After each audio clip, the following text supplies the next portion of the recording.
Fala galera da BJJ Progress, todos que estão aí sempre nas câmeras, nas telinhas, nos celulares, no computador, tudo quanto é lugar, acompanhando nosso trabalho. Hoje o podcast é com nada mais, nada menos do que essa fera aqui, campeão mundial, ouro, o menino é ouro, peso dele em ouro aqui.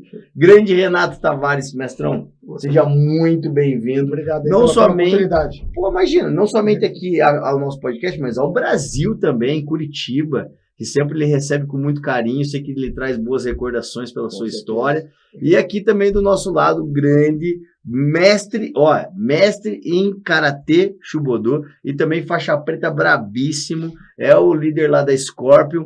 Esse aqui é o meu amigo, não só entrevistado aqui, mas é meu amigo. Esse aqui treinou comigo, não era nem preta ainda. Então, esse aqui a gente conhece há muito tempo, que é o grande mestre Dirceu. Seja bem-vindo ao nosso podcast. Você. Obrigado pela sua participação. E essas duas séries, vocês já vão saber por que eles estão juntos aqui, né? Sim, porque hoje nós temos aqui o mestre Renatinho e o mestre Renato Tavares, ele que representa a Renato Tavares Association, agora veio de lá dos Estados Unidos, o homem tá grandão. Veio aqui, pousou aqui em Curitiba para trocar uma ideia com a BJJ Progress, falar um pouquinho sobre os projetos que já passaram, né? Que um deles era o título também, os projetos que virão à frente ainda, mas também contar um pouquinho da história, como que Renato Tavares surge para o jiu-jitsu, como que ele se desenvolve, como que hoje ele é uma referência lá nos Estados Unidos e a sua equipe vem crescendo, se desenvolvendo, e claro, aqui em Curitiba, com a mão do grande professor Dirceu, que vem aí representando também a Renato Tavares Association. Rapaziada, e aí? Tudo certo com vocês? Tudo certo, né? É um prazer aí estar aí com você de novo. A gente fez um live uma vez aí, logo depois da pandemia, né? Que a gente falou um pouquinho de jiu-jitsu e tá aqui de novo, né? Podendo a gente dividir informações, trocar informações aí, que jiu-jitsu é isso, né? É troca de informações, crescimento, podendo ajudar e tá à disposição de todo mundo aí que queira saber um pouquinho mais do jiu-jitsu e como o jiu-jitsu pode ajudar na vida, né? Que a gente já conversou bastante sobre isso aí. Verdade, isso é muito realidade. E aí, fala aí, mestre, como é que tá? Eu tenho que agradecer, né, Marcos, essa oportunidade que você está dando pra gente divulgar um pouquinho do nosso seminário amanhã aí, que vai estar acontecendo aí em Curitiba aí com essa fera aí. Boa, e ó, fala, não é seminário, isso daí é um deleite de jiu-jitsu, né? Você, por exemplo, ter ali não somente a história, mas ter o conhecimento técnico, a vivência, as histórias por trás da história.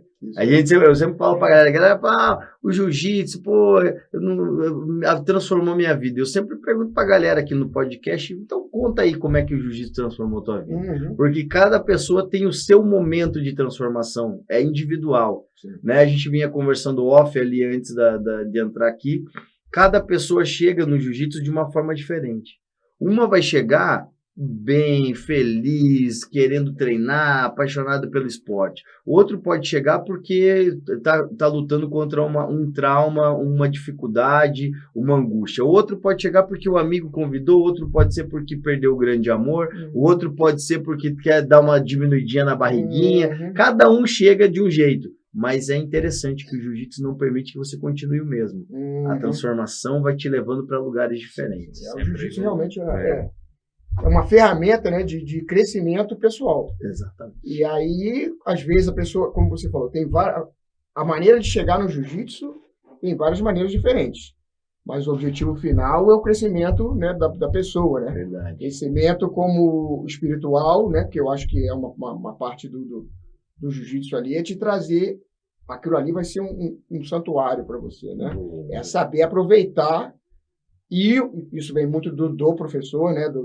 Da pessoa que está ali na frente, saber usar as ferramentas do jiu-jitsu, né? Para poder direcionar a pessoa, ver como ela veio, entender, porque cada pessoa tem uma maneira diferente de chegar ali, e você saber trabalhar naquela pessoa para fazer o crescimento dela como pessoa, tirar dela ali o máximo possível.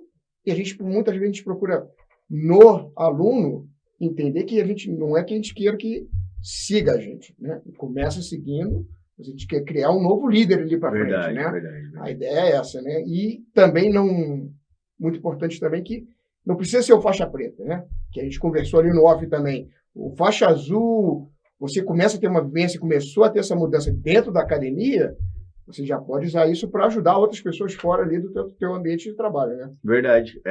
E não é somente, né, a questão do esporte, é essa questão da sensação de segurança, de estar num lugar que você está se desenvolvendo, que todos são iguais, que não há discriminação de cor, de raça, de credo, não tem discriminação de quem está chegando de Ferrari ou de bicicleta, todo mundo ali é igual, veste a mesma armadura e tem o mesmo objetivo, que é compartilhar o conhecimento e se desenvolver. É isso, e o jiu-jitsu traz bastante, porque, tipo, né, de repente no esporte de alto nível, aí, no futebol, quando é que você, no jiu-jitsu, te dá essa oportunidade de você estar sentado do lado ali do teu ídolo, né? É isso de mesmo. você poder ali conversar e bater um papo e tomar um açaí junto, né? Isso aí, o jiu-jitsu, eu acho que é um único, assim, né? Que tem que aproxima o ídolo do fã, mas ao mesmo tempo é colega de tatame, companheiro. Tipo, tem muita gente que começou, né? Me viu ali como faixa preta, que começou na faixa branca lá, e um dia a gente estava no meio do tatame ali competindo um contra o outro. Aí o cara conta aquela história, pô, eu te vi lá, eu era branca, hoje em dia a gente está aqui competindo, né, um contra o outro, mas, né, cria essa oportunidade, né? Verdade. Do ídolo, né? E do fã, um dia se estarem juntos ali no tatame, né? Legal, legal. E aí, e para ti, professor Dirceu, como que é essa vivência hoje com o mestre Renatinho Tavares, e fala um pouquinho dessa aproximação de vocês, né? Começa como? Começa também nessa visão de contemplação, vocês já eram amigos, conta um pouquinho essa história de como que vocês se aproximaram e como você percebe tudo isso também, porque é uma fonte inesgotável de conhecimento essa fera aí. Então, eu sempre falo para meus alunos lá que cada vez que ele vem para o Brasil aqui, a gente bebe água direto da fonte. É isso né? mesmo. Então, é uma coisa... quando eu comecei lá em 97, em Curitiba, assim, tinha poucas academias e tinha poucos professores dando aula de jiu-jitsu. E como eu venho da linhagem do karatê, e o nosso karatê tem a parte de chão, né? Então nos campeonatos eu levava... Que é o karatê Shubodô, né? Que é o karatê Shubodô. Então na faixa preta ali tem a parte de chão, a parte solo. E como magrinho, pequenininho, eu ia lutar com os caras maiores, eu sempre levava uma desvantagem ali. E eu vi nos treinamentos de jiu-jitsu que eu ia igualar isso. Então, em 97, a gente procurou uma academia, onde que tinha o professor Fábio Assolari, né? Então, eu comecei ali com ele. E passou um tempo, eu conheci o mestre Renato Tavares. Acho que foi em 99, por aí. Daí, conheci ele ali, treinei um tempo com ele. E ele foi embora para os Estados Unidos. E ali eu rodei. Ali eu treinei com várias pessoas. Treinei com André Xaropinho. O Ricardo Xaropinho, né? Isso. E daí, por último, eu fui treinar voltei a treinar com o Fábio Solari, né? Voltei novamente, treinei lá um bom tempo com ele. E depois eu passei para treinar com o Vinícius Vina. Ele foi dar aula lá no Sítio Cercado e eu comecei a treinar lá com ele e treinei até 2015 com ele. Foi lá que nos conhecemos. Foi lá que a gente se conheceu. E ali eu cheguei até a faixa preta em 2014, né? Em 2016, no final de 2015, eu acabei saindo de lá. E foi quando a gente se reencontrou novamente, mesmo à distância, né? De tão longe, mas quando eu conversei com ele, ele falou assim, tá em casa. E ali a gente começou o trabalho, a gente já conseguiu a quarto seminário, né? Trazer para cá. Quarto seminário já. E a gente só não fez mais por causa veio a pandemia. Que daí parou todo mundo, meio que bloqueou todo mundo em casa. E o jiu-jitsu para mim assim mudou bastante, porque assim, eu comecei a treinar para melhorar ali a parte chão na parte do karatê. Só que ali eu também vi a segunda profissão, né? Então, por exemplo, assim, dou aula de karatê, então eu já dou aula de jiu-jitsu também. Então ali eu consegui unir ali as duas modalidades. E hoje a gente atrai muita gente por causa disso, né? Então, às vezes a pessoa fala, eu quero fazer jiu-jitsu, mas você dá aula de karatê, eu vou fazer karatê junto também, eu vou fazer karatê, vou fazer jiu-jitsu invertido ali, né? Então, o jiu-jitsu mudou a minha vida nesse sentido, né? Que hoje, graças a Deus, eu sustento a minha família também dando aula de jiu-jitsu. E tamo aí, né? Muito legal, muito legal. É interessante ver porque como as histórias elas se entrelaçam, né? Imagina, você foi buscar, como a gente estava falando agora há pouco, foi buscar o jiu-jitsu para poder melhorar a tua condição competitiva frente aos outros atletas de karatê, para melhorar o teu chão, né? Como a gente fala, melhorar a tua luta de solo, né? E aí você, a partir dali, você nem se imaginava que ia criar um vínculo tão forte assim com um dos atletas que nós temos hoje no Brasil, que nós exportamos cedo, tá? O talento dele lá para os Estados Unidos, e que hoje voltaria a ser hoje uma referência para você e um líder hoje para você também, no sentido de ser head da equipe, né? Que bacana que as histórias, como a gente já falou, elas vão se entrelaçando, mas uma coisa importante, né, professor Renatinho, que é o seguinte, a validação social do caráter do professor. Só aceitou de volta porque já conhecia o caráter lá atrás, né? E, tipo, a gente fala muito né? Porque às vezes outros professores, de repente, vêm de uma linhagem, mas querem trocar a linhagem e tem um período de adaptação, Isso. tem um período de reconhecimento se aquele professor vai seguir a linha, né, que você procura, né? A gente sempre fala muito até do estudante, né? Às vezes o estudante vem para a sua academia ali e tem uma visão do jiu-jitsu, é uma pessoa agressiva, e eu sempre falo, quando entra dentro da academia, a gente tem uma maneira de ensinamento, ou a pessoa vai mudar aquele caráter, ou vai embora. Verdade. Não tem outro caminho, né? O jiu-jitsu é uma coisa ali que... E a gente tem essa filosofia de aula que a gente tem dentro da academia, então a pessoa ou vai seguir a filosofia ou vai embora, né? Mas o nosso trabalho como professor é que ele continue. É trocar aquela maneira, de repente veio agressivo, ou veio de uma outra escola que tem uma outra visão, para colocar. A nossa missão é colocar a pessoa naquele caminho, né? A gente quer que a pessoa siga aquele caminho, né? Um caminho de que a gente está formando um caráter, está formando homens, está formando mulheres. Verdade. Que vão estar ajudando na sociedade. Mas tem pessoas que não se adaptam àquilo ali.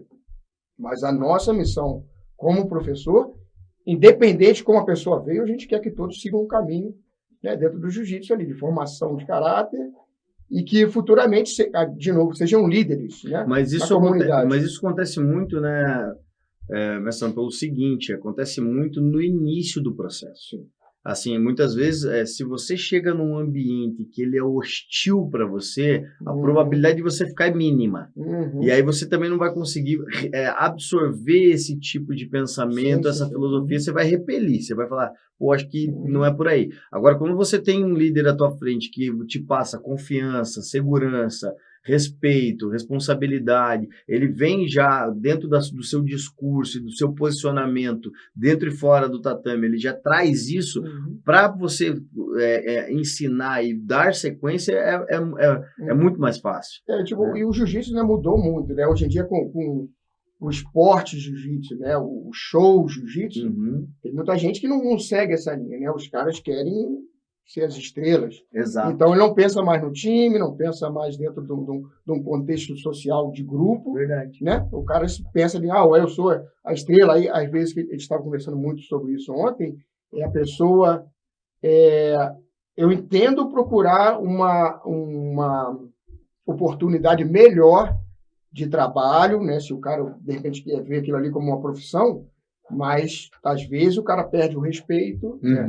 Porque ele se acha estrela, e se ele não é a estrela ali, ele vai mudar para outro. Eu entendo que o cara, de repente, quer um crescimento como atleta, que hoje em dia o jiu-jitsu virou um esporte onde a pessoa pode ganhar dinheiro competindo, mas não pode perder o respeito e perder da onde ele veio, né? Raiz. E eu acho que essa essência, ela acontece só quando você tem uma coisa muito clara dentro da tua cabeça, que é assim, lá o Mestre Gissel está com quantos alunos hoje, no total, dentro da academia? Hoje, de criança, adulto, jovem? Hoje, entre Karatê e Jiu-Jitsu, nós temos lá uns 220 alunos. 220 alunos, né? Olha que interessante. Uma liderança só pode ser forte nesse sentido para você tocar 220 vidas com 220 histórias diferentes, com 220 tipos de educação, pensamento, reflexão, trauma, dúvida, medo, alegria. Cada um tem uma motivação diferente e tocar, imagina a responsabilidade desse professor.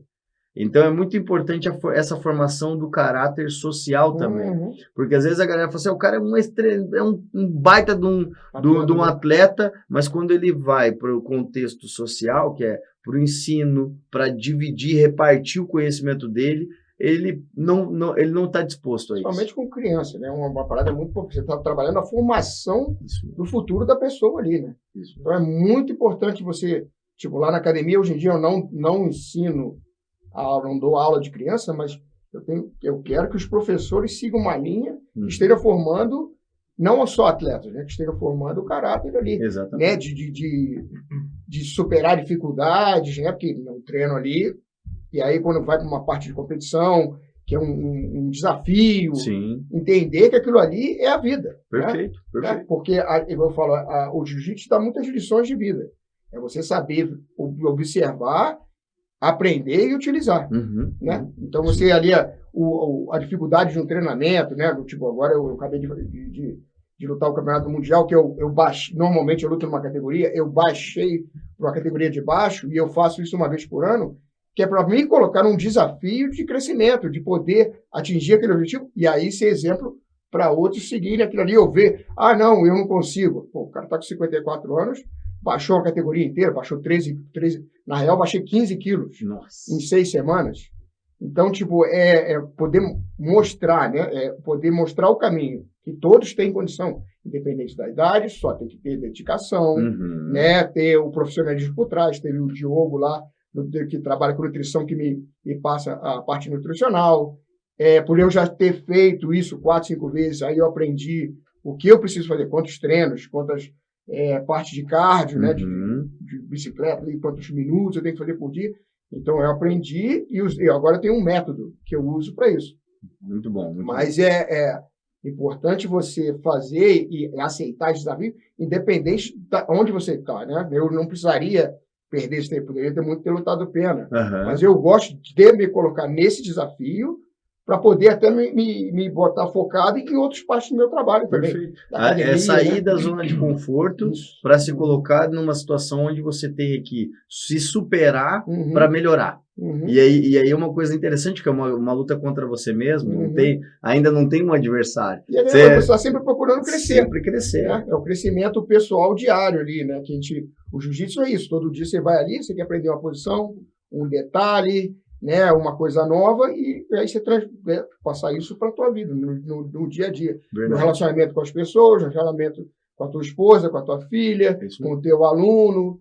E eu hoje até postei alguma coisa no grupo que a gente tem da associação lá, que às vezes o professor de jiu-jitsu não dá valor a isso.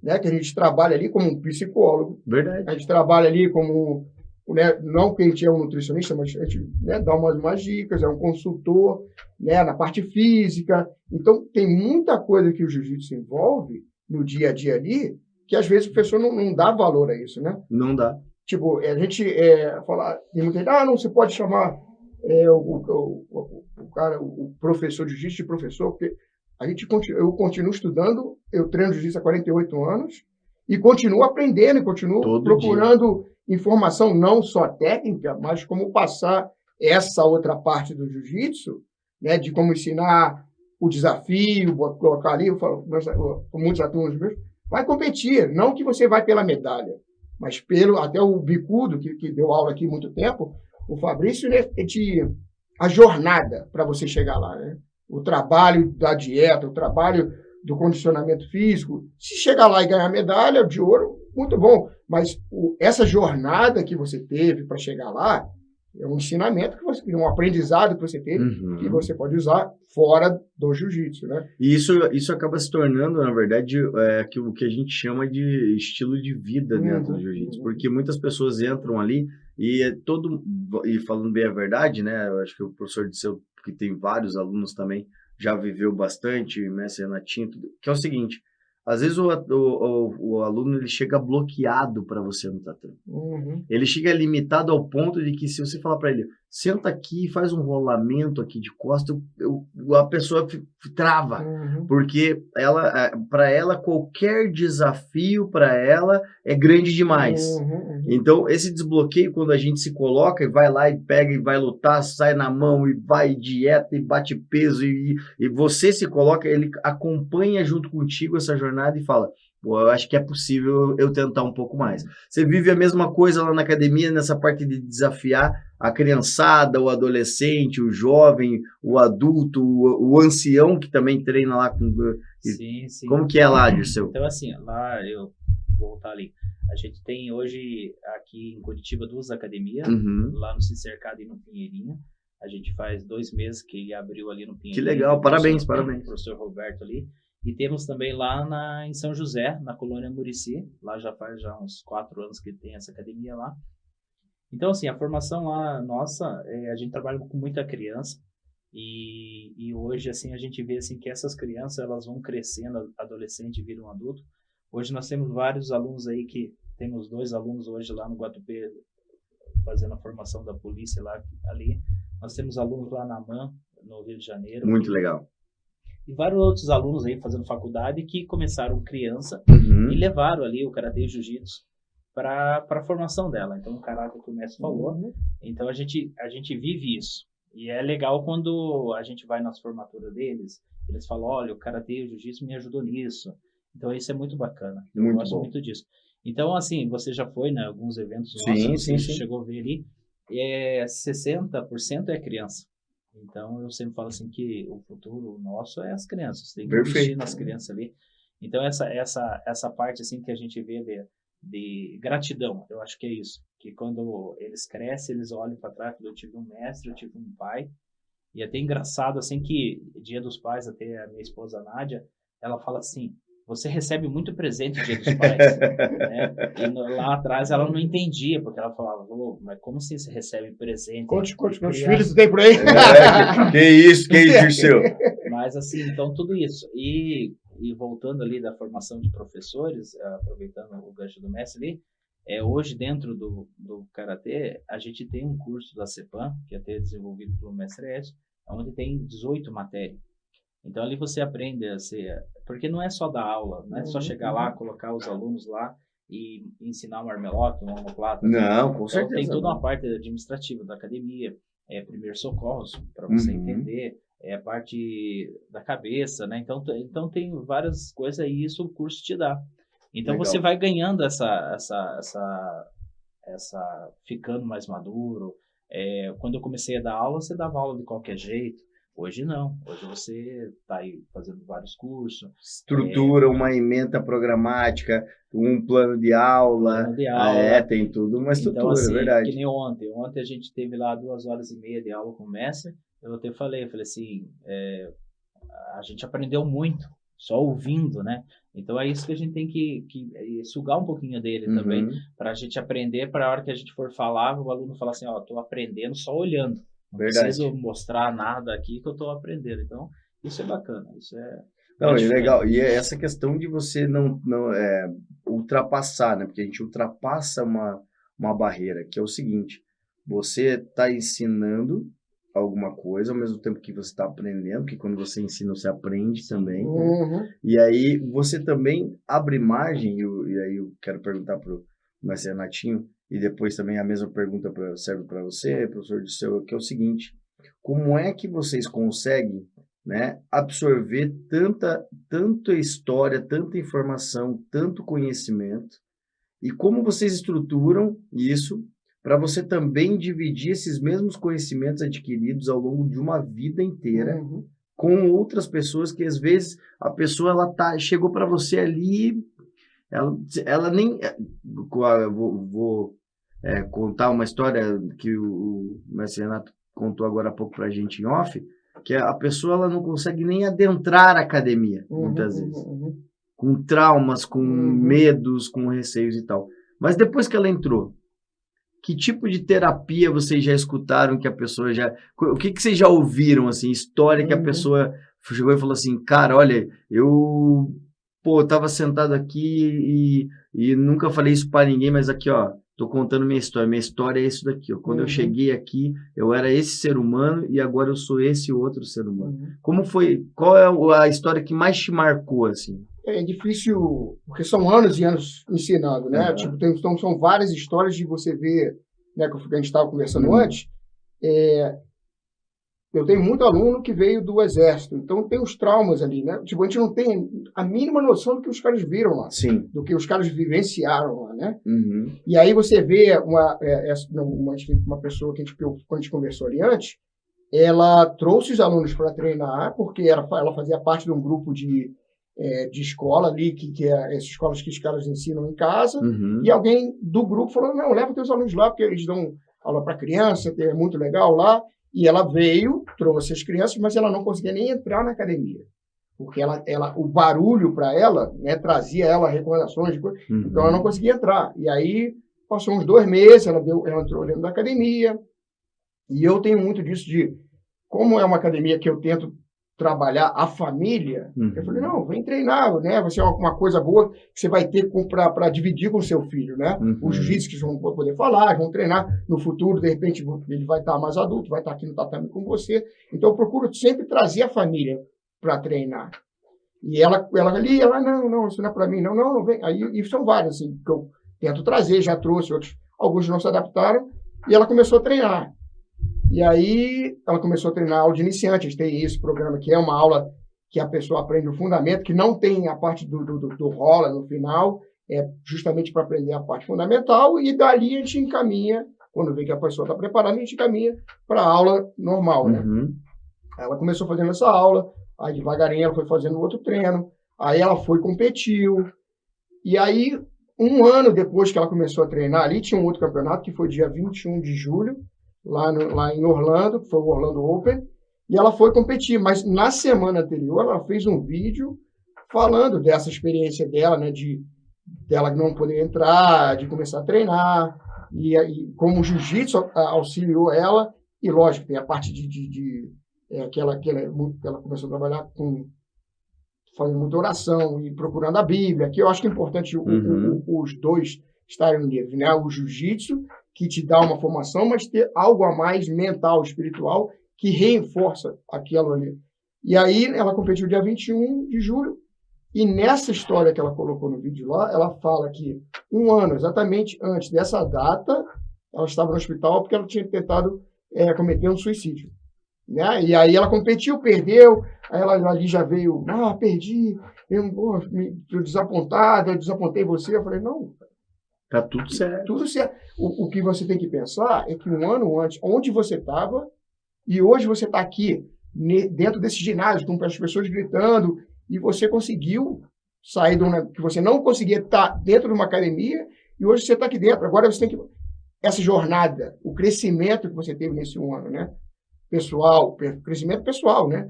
De superar trauma, de dramas, e de estar ali, e de estar indo nessa batalha, né? E eu falei, você tem que, daqui a 1 ano, você vai estar numa faixa azul, vai estar competindo, né? Os desafios da tua vida, e você tem os teus filhos, esse é o crescimento que você vai ter, que você vai dividir com eles no futuro, né? Então, eu tenho vários outros que veio do Exército. Tinha um outro também que não entrava na academia, estava sempre com o cachorro do lado. Passou 2 meses, já começou a deixar o cachorro meio do lado. Começou a se sentir confortável dentro da academia. Convidei ele também competiu. E aí, naquele dia da competição, ele teve um trauma lá, porque tipo, é uma situação de estresse muito grande que traz né, todo o passado. E aí eu sentei com ele lá de fora, conversei. Aí dá para ver nos olhos, né? Aí no gestual, né? E aí ele voltou, treinou, e aí ganhou a faixa azul. E aí eu falei, agora você tem uma nova missão. Né? Isso eu falei com ele já na faixa branca. Você tem uma nova missão. As pessoas que você conhece que tem esse mesmo trauma, vamos ajudar eles a trazer eles para o jiu-jitsu para a gente poder ajudar eles dentro do Muito legal, muito legal. E aí ele criou um grupo lá, porque ele é médico também.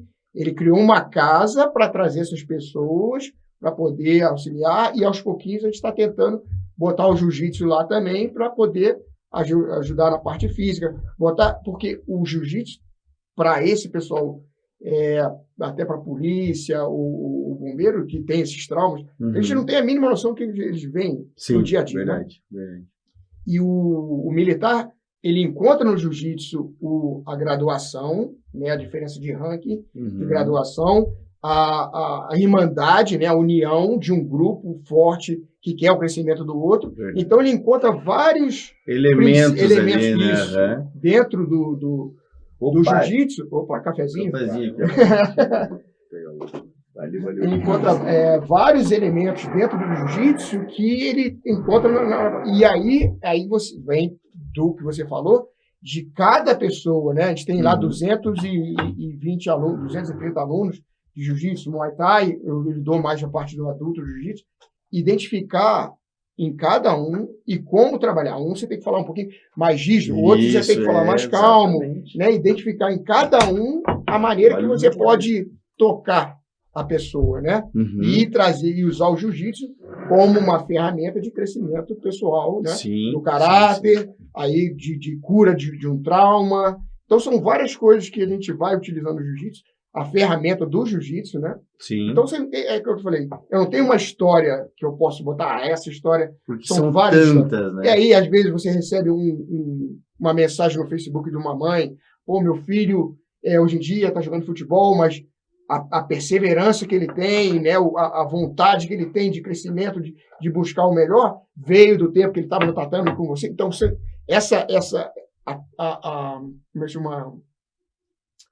o reconhecimento, mas você receber isso, né, te dá uma gratidão enorme de você continuar.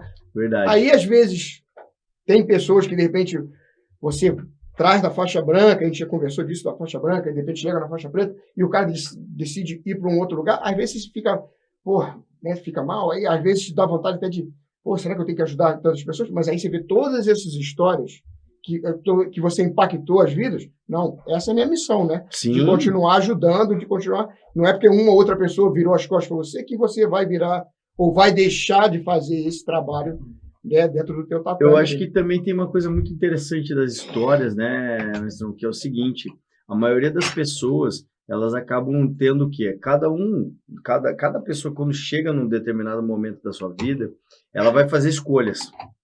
E às vezes a escolha que eu sempre tenho uma frase que eu falo para todos os meus jovens, eu falo, rapaziada, pensa a seguinte coisa: existem decisões que vão ecoar pela eternidade. Vão te acompanhar até o fim. Vão te acompanhar até o último suspiro que você vai dar.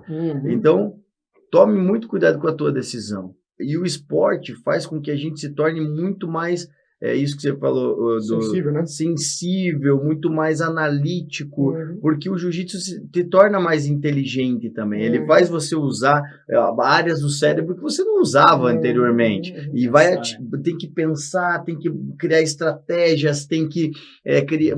É um processo muito grande cerebral que você tem que ter para lutar jiu-jitsu. Você não consegue lutar jiu-jitsu, por exemplo, se você não desenvolver uma coisa que chama-se bilateralidade.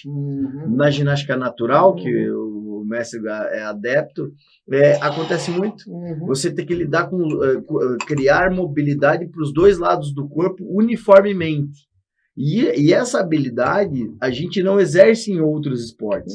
Vou dar um exemplo. A maioria dos jogadores de futebol chutam só com a perna de domínio. Ou seja, se é destro, o cara só chapa com a direita. Ele sobe no ônibus com a direita, entra no campo com o pé direito. E tem jogador profissional que não sabe chutar com a esquerda, só chuta com a direita. No jiu-jitsu a gente consegue fazer as duas coisas. E o jiu-jitsu é uma coisa que né, a gente fala na parte de competição, né, que quando você vai competir, ou você ganha ou você aprende. Nunca perde. Né? E tipo, isso no diário também. Às vezes a gente comete, e até como professor, a gente faz alguns erros ali, não devia ter feito isso, não devia ter falado daquela maneira. Mas você tem que ter o auto reconhecimento de saber que de repente você errou. E aprender com aquele erro, né? Porque às vezes chega num nível, não, eu fiz, agora deixa assim mesmo. Não, eu errei, desculpa aí da minha atitude, ou da maneira que eu falei com você, ou até você, numa aula ali, você ensinou uma parada, e fala, não era, podia ter ensinado melhor. Então, tem que estar sempre autocrítico, né? E a autocrítica, ela vem muito sobre você também ter a sensibilidade sobre você, né? Sobre se conhecer, né? E para você, mestre, se eu falo uma história, e fora a tua, já contou tu, mas fala alguma história que te voltou. Teve alguém que voltou e falou, obrigado, porque eu sei que ir sem falar nada, muita gente vai. Agora, a pergunta é, alguma história que alguém tenha voltado para te agradecer ou te encontrou, seja no campeonato, seja na rua, seja no shopping, alguém voltou para você e falou assim, olha, se eu sou muito do que eu sou aqui, tem a ver contigo e com o que você me ensinou. Já ouviu uma história assim? Já bastante. Nesse tempo que a gente dá aula, né, a gente vê assim que as pessoas vão passando por você, né? Uhum. Então você acaba ali e... Você é um agente de bênção temporária. E às vezes é a longo prazo que nem sabe. Às vezes as pessoas te acompanham, né? Exatamente. Então exatamente. É o seguinte, a gente, quando eu me cobro muito quando eu estou dando aula, porque assim, às vezes você fala alguma coisa e aquela mensagem, aquela palavra, ela pode marcar aquela pessoa pro resto da vida. Sim. Uhum. Mas história, assim, a gente tem várias, mas uma que me chama muita atenção a gente tem uma aluna lá, né? Ela teve um trauma na família dela e ela se fechou, né? Então a família, assim, procurou várias coisas para poder ajudar e ali a arte marcial ajudou muito ela, né? Hoje, graças a Deus, ela está fazendo faculdade na PUC, ela tá bem. E um dia ela colocou sentadinha no tatame assim, e ela contou um pouquinho da história dela, e foi quando eu percebi que eu fiz parte ali daquela formação dela, desde pequenininha ali, e até hoje, né, que tem os seus 20 anos. Então ela tá com a gente até hoje, então mora longe, vem treinar com as dificuldades, mas ela sempre tá ali, nunca nos abandonou. Então, essa parte de professor, que a gente acaba sendo pai, sendo amigo, tem dia que lá na academia a gente tá lá, o aluno encosta, ele não vai lá para treinar. ele vai lá e fica conversando, né? Então essa sala pessoa, de terapia. Isso. Então, daí essa pessoa chega assim e fala, ó, eu só tenho gratidão por você, tudo que você fez. E às vezes nesse longo caminho, a gente não percebe, né? É verdade. O que acontece? A gente para, quanto tempo eu tô dando aula? Quantas pessoas passaram? Quantas pessoas a gente deu carona dia de chuva, levou em casa, né? Pequenininho, pagou uma inscrição de campeonato, comprou um kimono. Esses dias eu recebi um aluno lá de Minas Gerais, hoje ele é agrônomo, hoje ele tá bem na vida, ele falou assim, eu tenho uma dívida com você. Eu falei, não, você não tem dívida nenhuma. A minha felicidade de ver você hoje casado, né, cuidando dos teus cafés aí. Falei assim, o menino, ele amassava barro no sítio cercado e hoje você vê ele, né? Então isso é gratificante, né? E várias outras histórias, né? Pessoas que entraram pro caminho errado, hoje, graças a Deus, estão com a gente. E a gente sempre tem que tomar esse cuidado para que, quando a gente fala alguma coisa, eles olham assim, às vezes no final do treino eu falo alguma coisa, eu olho pro aluno, o aluno tá triste, assim, porque parece que mexe com ele. Então, essa parte que eu tomo muito cuidado para falar, né? Porque às vezes você fala uma coisa que vai motivar ele, e às vezes você fala alguma coisa que vai chamar a atenção dele, e de repente vai ter que desistir. E até as conversas de campeonato também, às vezes a gente tem que tomar muito cuidado, porque assim, você não pode falar com alguém que vai lutar com alguém que está lá só para treinar, para uma inclusão social, né? É verdade. Para você não acabar gerando na pessoa um sentimento de que, tipo, pô, em algum momento aqui eu não faço parte, né? Tipo, esse discurso não é para mim. Isso aí do falar da minha aluna lá. Aí, tipo, né, depois do campeonato tal, eu perguntei quais são os seus medos, né? Porque você tem um medo que dá o trauma. Aí ela falou justamente isso. Eu tenho medo de não ser parte de... Eu falei, você é parte disso. Você já é. Você está aqui dentro competindo, você treina lá e você já está no nível que você já pode auxiliar as outras pessoas, né, que estão começando. E se não depende de não auxiliar a composição, com experiências que você já teve. Né, dificuldades que você passou, né, de explicar, pô, eu já passei por isso também. Então, você começar a dividir as tuas experiências dentro da tatame, você vai ajudar outras pessoas. Você já faz parte disso. Isso aqui, o jiu-jitsu, já é parte da tua vida, né? E em relação a isso, como o jiu-jitsu transforma, né, a vida das pessoas, a gente tem um programa lá em Honduras que eu comecei, aí é uma outra história de transformação também.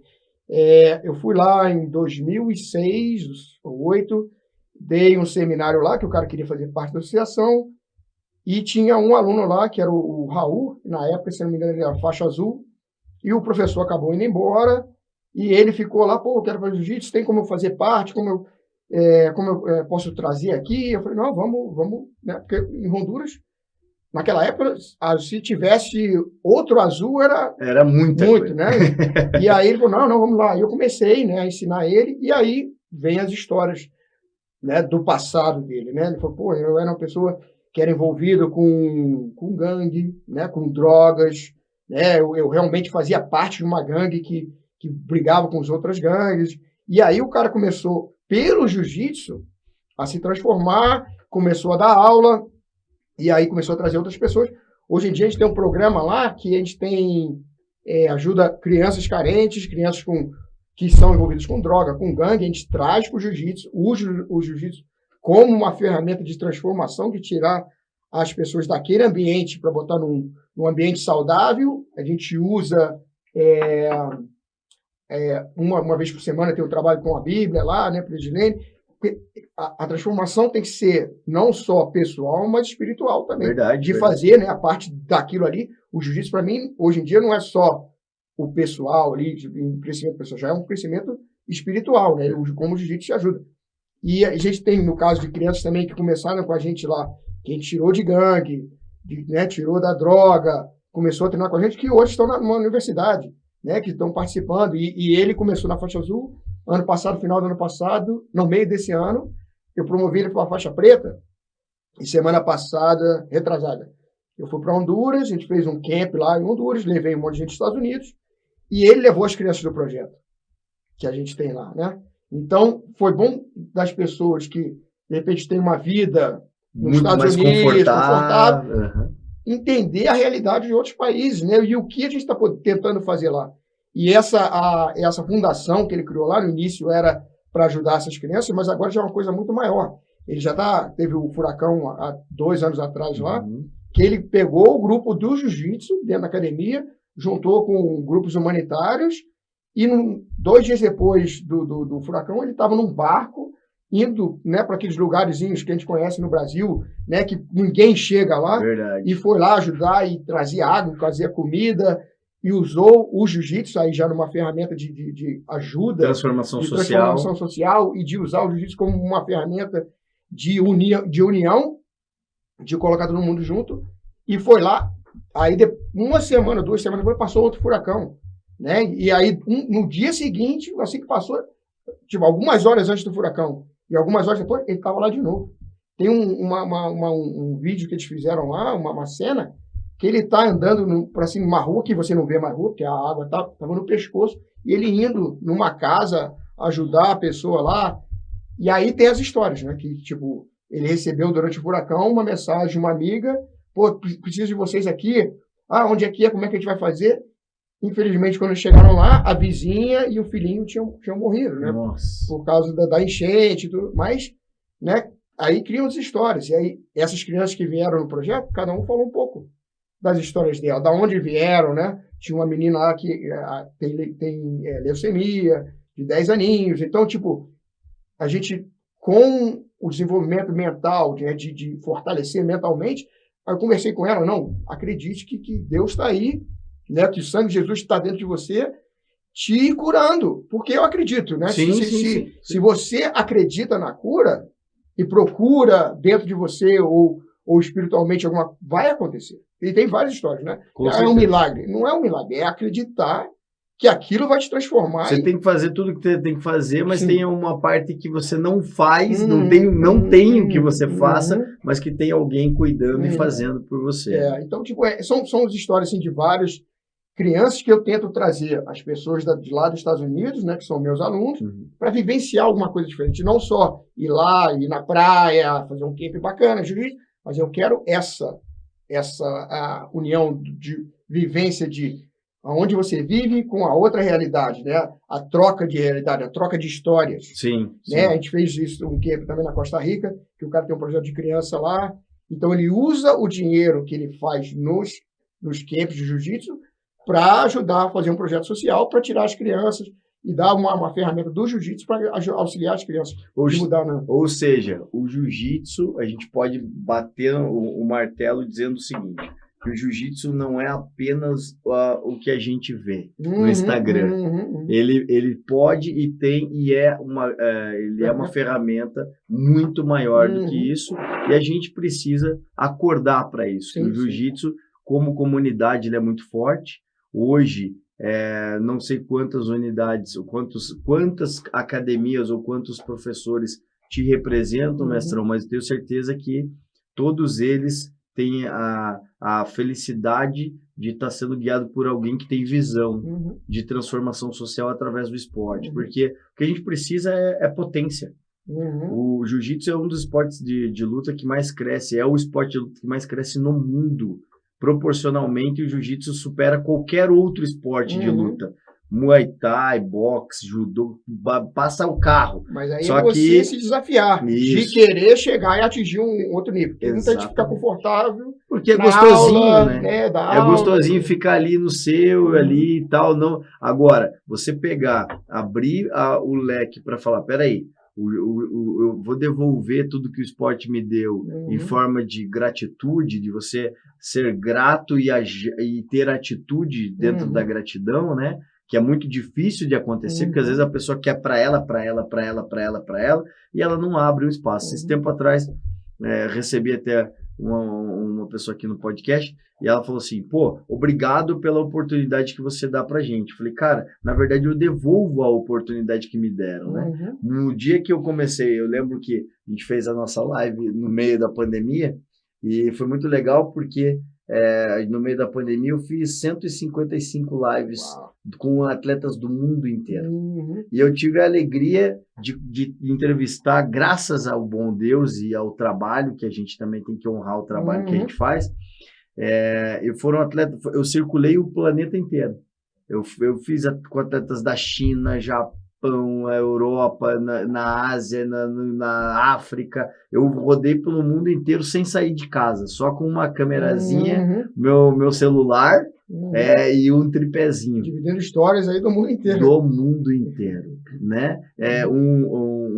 Nunca vou esquecer que eu fiz uma live com Yoshitani, virou meu amigo, no Japão. Um menino brasileiro que trabalhou numa fábrica, de chão de fábrica aqui no Brasil, aqui no SIC, ali no SIC, perto da Mondeleza, ali perto da antiga Kraft. Ele trabalhou numa empresa ali, ele foi aprendiz nessa empresa. Aí o irmão foi embora para o Japão há muito tempo atrás, que ele não via o irmão. Aí, através do esporte do jiu-jitsu, ele pegou e se muda para o Japão. Aí lá ele perde o contato com o irmão dentro do Japão, fica sozinho, tem que recomeçar uma vida inteira lá dentro. E ele fazia muito tempo, e aí foi muito legal que durante a live, muitas pessoas que não o viam há muitos anos conseguiram se conectar com ele novamente. Olha que louco, e ele se tornou um amigo, querido. Muito legal. Né? Então, assim, e a gente vai vendo gente na China e pessoal em um monte de lugar. E por que eu estou falando isso? Porque no começo, muitas pessoas disseram não para mim. Eu chamava e falava, vamos fazer uma live. Ah, não. Teve gente que falou, mas quem é você? Você já ganhou o quê para poder vir falar comigo? E eu falava assim, eu não sou ninguém. Eu só sou um comunicador, uma pessoa que tem, através de uma estratégia, levar histórias, contar histórias das pessoas para que outras pessoas entendam que elas não estão sozinhas. Que a luta é assim mesmo, que a gente vai passar perrengue, que vai ter dificuldade, que a gente vai superar, que a gente é humano e que a gente precisa um do outro. E aí teve muita gente que não quis falar comigo. Hoje, né, a gente está com esse novo... Agora a gente tem isso aqui. Então, daquele celularzinho lá, a gente hoje está num lugar bem diferente. Hoje a gente já chegou num estágio muito diferente, onde eu tenho a alegria de ter pessoas que estão vindo. Eu tenho uma pessoa lindíssima, que é a Mayara Custódio, que vai estar no podcast com a gente, campeoníssima mundial, maravilhosa, mas olha só, ela não vai vir, ela me mandou mensagem dizendo que quer vir aqui no podcast, e ela vai vir aqui no podcast, não é porque ela pediu. Ela vai vir no podcast, sabe por quê, professores? Porque ela foi a primeira pessoa que eu entrevistei lá quando ninguém queria falar comigo, e ela nem era faixa preta, ela era faixa roxa de jiu-jitsu e vendia bala no sinal ali no semáforo ali no Água Verde para poder competir, e eu entrevistei ela, foi a primeira pessoa do meu podcast. Depois passou anos agora. E agora ela é uma campeã mundial, morando na Califórnia, treinando com o Léo Vieira, multicampeã, professora, influencer, uma pessoa... Tudo que ela sonhou, ela conquistou e tem conquistado. Então ela vai voltar aqui para contar essa outra parte da história. Mas aí são duas histórias, né, que provam que a gente está falando da determinação e da visão. Né? Você tem que se visualizar lá na frente e ir atrás de tudo aquilo... E as dificuldades vão aparecer. Exatamente. Né? Tu vai ter muitas coisas que vão acontecer na tua vida que você, de repente, porra, não é para mim. Não, eu quero isso. Né? E aí você vai, a dedicação, o trabalho duro, vai passar por desapontamentos, vai passar por, né, frustrações, mas você tem um objetivo final. Você vai atrás dele, né? Verdade. E aí, parabenizando aí por isso também. Mas isso é muito legal, porque no começo muita gente chegou para mim e falou assim, cara, para com isso, não vai dar, não vai conseguir, é difícil. Galera, a comunidade do jiu-jitsu não vai falar com você, porque eu luto por uma bandeira e as pessoas achavam que essa bandeira limitava a minha capacidade de ter empatia pelas pessoas. E eu falei assim, não, cara, não é possível. Hoje, eu já fiz lá, todo mundo me recebe assim, eu tenho a alegria de chegar em São Paulo, por exemplo, eu tenho 10, 20 academias que a galera fala, pô, vem pra cá, vem treinar aqui, vem pra cá. Eu tenho acesso à Aliança lá com o Dimitrios, eu tenho acesso à Brotherhood com o Piu Piu, eu tenho acesso a Lotus, todas as academias abrem as portas para mim, me recebem com... Se eu chegar e falar, ligar pro mestre Dirceu, eu falo assim, pô, vou dar um treino aí. Ele não vai, eu espero que ele não vai dizer para mim que não vai me receber. Então, assim, isso é muito legal, porque as histórias são complementares. A gente se une, a comunidade de jiu-jitsu tem que ser fortalecida para isso. Mas isso vem da tua visão também de você poderia muito bem ter se fechado, né? Claro. É que nem, acontece, eu lutei o Campeonato Mundial algumas semanas atrás, e a minha segunda luta, eu lutei com um cara, e ele falou, tinha um amigo, um cara que inclusive treinou comigo aqui em Curitiba, era amigo dele, tá treinando com ele lá, faixa marrom. Eu, pô, faixa marrom já era pra ter de preta, né? Até comentei com ele. Aí eu lutei com ele, aí ele falou, eu fiquei vendo que você vai em Pittsburgh. Eu falei, vou estar lá. O cara lutou, né? A gente fez a luta, eu finalizei ele, né? 2 semanas depois ele estava lá, querendo aprender. Foi lá, fez o meu seminário, quis fazer uma aula particular depois. Então, isso é que é legal do jiu-jitsu. Não é porque a gente foi adversário no tatame que a gente tem que ir... Não é inimigo. Não é inimigo. Né? Isso aí mas isso vem com maturidade, né? Tem lá de São Paulo, com esse pessoal da Lotus, o Leitão, já lutei com o Leitão, com o Andrei, né, da Tetris lá. Toda vez que a gente se vê, a gente tem aquela amizade, né? Dentro do tatame, a gente está um contra o outro. Fora do tatame ali, né? Cria-se, já perde aquele negócio. Antigamente tinha muito, você desse time não pode ir treinar. Mas depois, com maturidade, tudo bem, a gente está lutando ali, né? Fora do tatame, a gente é a família do jiu-jitsu. É verdade. Né? E aí você falou, o jiu-jitsu tem tantas ferramentas que podem ajudar, né? Eu dou aula para a polícia lá. Eu comecei a dar aula para a polícia de graça, né? Porque eu queria dar de volta, né? O que você falou do devolver à comunidade, algo que eu acho que eles precisavam melhorar na parte de chão, na parte de controle, né, que a gente vê tantas coisas aí que acontecem, que eles podem ter um controle melhor, ou até se colocar numa posição melhor para não correr risco de vida, porque a vida deles estão lá. Perfeito. Né? Eu treino jiu-jitsu há 48 anos e estou sempre procurando evoluir, melhorar a minha movimentação, e minha vida não está em risco. Né? Pode ser um dia na rua, eu tenho que me defender, mas não está diariamente. Né? É verdade. Então, durante 1 ano, eu dei aula para a polícia de graça.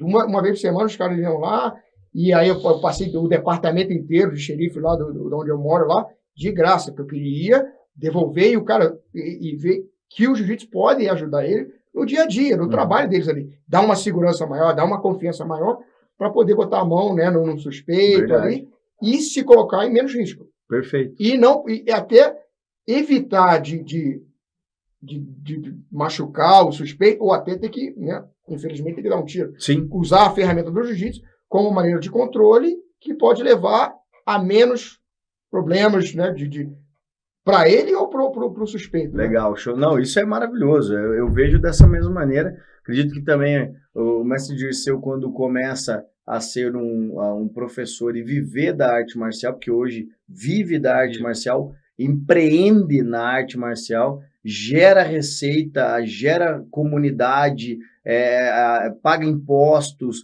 potencializa a sua comunidade local, dá ferramenta de aprendizado e também de desenvolvimento pessoal para os seus alunos e para toda a comunidade em volta.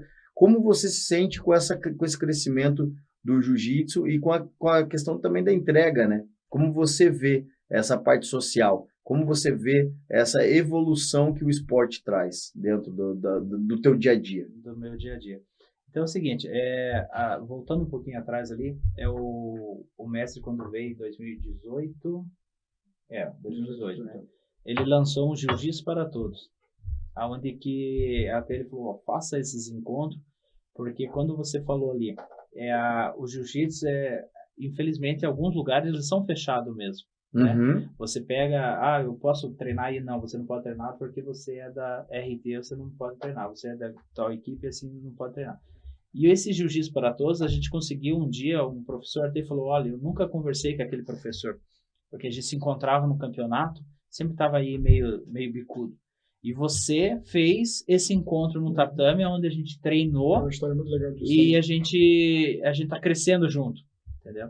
Daí veio a pandemia, a gente teve que parar, e agora a gente está com a ideia de retomar isso novamente, onde a gente vai estar convidando várias equipes para a gente poder treinar, não só lá na academia, mas em várias academias, fazer esse Jiu-Jitsu para Todos em Curitiba crescer, né? De repente, lá no começo, teve gente que falou assim, isso não vai dar certo, porque você vai mexer com muita equipe grande e os caras não vão participar. Eu falei, não tem problema. Eu falei assim, quem participar vai ganhar, né? Então, assim, essa comunidade, assim, a gente vê que a gente tá melhorando isso, né? Eu sou uma pessoa, assim, que eu entro em qualquer academia. Eu tenho muitos amigos dentro do jiu-jitsu e dentro de outras artes marciais também, né? Então, assim, eu já entrei em várias academias que as pessoas falam assim, quando vê foto, falam assim, cara, eu não acredito que você foi lá. Eu falei assim, eu vou lá porque eu sou amigo deles e eles me recebem bem e eles me ensinam. Então, tipo assim, não é, você é faixa preta de karatê, faixa preta de jiu-jitsu, mestre de karatê, que você sabe tudo. Eu não sei nada. Eu, todos os dias, estou aprendendo. Ontem, 2h30 de treino, eu aprendi tanta coisa que eu falei, tava na minha cara, isso eu não sabia. Né? Em 2 horas, hoje eu vou tentar. Tá cortando caminho, ele corta caminho, ele já sabe o atalho. Então, assim, hoje tem mais um treino lá, daí amanhã tem um seminário. Então a gente aproveita esses 3 dias para crescer também, claro. Porque assim, às vezes a gente acaba ficando meio limitado, assim. Porque assim, é difícil também, né, Mestre, porque qual é o problema? Às vezes, a dinâmica da vida da gente também tem que administrar família e empresa e isso, e aluno, e campeonato, e torneio e tal. Gera na gente, muitas vezes, um descaso, não é proposital, mas gera um descaso com o nosso conhecimento, porque a gente não consegue estar o tempo todo evoluindo na medida que a gente queria. Então, nesse momento, esses 3 dias deve ser... Tá grudadinho ali, ó. Conversa dentro de carro, ontem, quando eu cheguei no aeroporto lá, daí deu um BOzinho lá que esqueceram a mala do homem lá. Eu falei, não, o importante é que ele veio. A mala... mas dá um jeito, mete no Sedex 10 e chega aqui. Mas a mala chegou na hora do almoço, já tinha chegado, né? Foi rapidinho. Então, assim, a gente aproveita muito, né? Por exemplo, são esses 3 dias que a gente tem para buscar, para, de repente, deixar ali guardado no celular. É que você falou, tipo, né, quando você ensina, você aprende. Né? Então, e outra, tipo, uma visão que eu tenho assim, tipo, você ensina, você aprende, porque você está, né, tentando passar os máximos detalhes possíveis ali, ao mesmo tempo que você está ensinando, você está se reensinando. Boa. Né? Porque você está prestando atenção no detalhe, aí, bota a mão aqui. Você está falando para você mesmo, onde a mão tem que ir, onde a cabeça tem que ir. Né? E é uma maneira de quando você está envolvido ali e está dividindo, né? Que a gente conversa muito da academia, de como dar aula, né? Quando você tem essa troca de informação, você está se repensando como você fala, de repente, de uma posição, da próxima vez eu posso ensinar botando mais aquele detalhe, né? Você está sempre se reavaliando, verdade, ensinando, você aprende com você mesmo, né? Então é muito importante essa troca. E esse lance, né, que você falou de você ir em qualquer lugar e ser bem recebido, né? E de você, de repente, unir dois pessoas que não se falavam, aí já voltamos lá para Honduras de novo. O garoto que começou lá na faixa azul, ele era faixa marrom, resolveu me levar para dar um seminário, convidou todas as academias de Honduras. Conseguiu botar todas as pessoas de Honduras que tinham problema dentro de um lugar só. Que legal. Né? Para tu ver como um faixa marrom, que tinha vários, e ele mesmo já não falava com alguns, conseguiu trazer todo mundo para dentro e unir todo mundo pelo jiu-jitsu, o aprendizado do jiu-jitsu, e ele falou, professor, eu achei que fulano não ia vir, eu achei que o outro não ia vir. Pô, mas a gente conseguiu botar todo mundo aqui dentro. Aí eu falei, isso não é por minha causa, não. Foi você, né, que foi fazer essa interação, esse reagrupamento aí, de mostrar a eles que não tem... Tudo bem, cada um tem uma academia, quando com a competição, mas todo mundo é a família do jiu-jitsu. Verdade. E né, nesse caso aí que a gente fez isso, agora lá em Honduras, que é um país pequenininho, imagina a rivalidade, né, de cada um, já tem o passado, que de repente consegui botar todo mundo no lugar. Aí falou, não, pô, mas você conseguiu. Eu falei, não fui eu não, cara. Foi você, né, que conseguiu convencer a cada um de estar aqui. E hoje você mudou a história do jiu-jitsu em Honduras. Muito legal. Mas uma coisa interessante, você falou ali administrativo, eu tenho sorte de ter casado com uma administradora. E até eu brinco assim que quem manda mais é ela do que eu. Eu só dou aula, né? Mas assim, as coisas só começou a funcionar quando a família foi envolvida. Verdade. Né? Ela ali, legal. quando ela falou assim, não, eu vou fazer faculdade de administração para poder te ajudar. Ali a gente alavancou a academia. Né? Então, o que eu me preocupo hoje é em treinar, dar aula, né? Cuidar ali das pessoas e toda a parte administrativa é dela. Então, assim, a Nádia, ela cuida tudo dessa parte. E aí vem a parte né, do pessoal deixar outros fazerem, né? Porque às vezes, né, como professor, você quer tomar conta de tudo.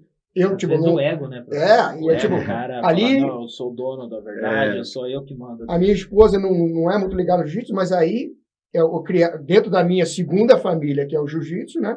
Eu achar pessoas de confiança que eu sei que eu começo a delegar, né? E ali, para eu largar a administração da academia, demorou. Eu fui, sempre procurei. Eu deixava o cara fazer, mas ficava, pô, peraí, isso aqui. Esse ano, não, eu tenho que confiar.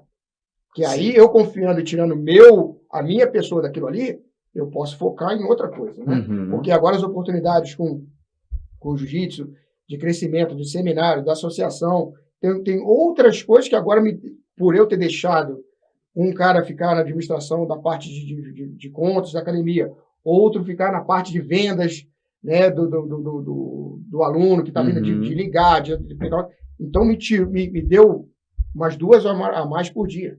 Que agora eu estou botando focado em outras coisas. Que aí vai crescer mais ainda a academia, ou vai crescer mais ainda a associação. Mas às vezes é difícil por a gente querer controlar a nossa academia ali e não dar oportunidade de outros, né, que estão ali, que podem fazer o trabalho. Você bota lá, você vai passar para ele da maneira que você quer. Durante o tempo você vai estar observando. Sim. Uma vez por mês, ou uma vez de cada 2 semanas, tem uma reunião, ó, vamos mudar isso aqui.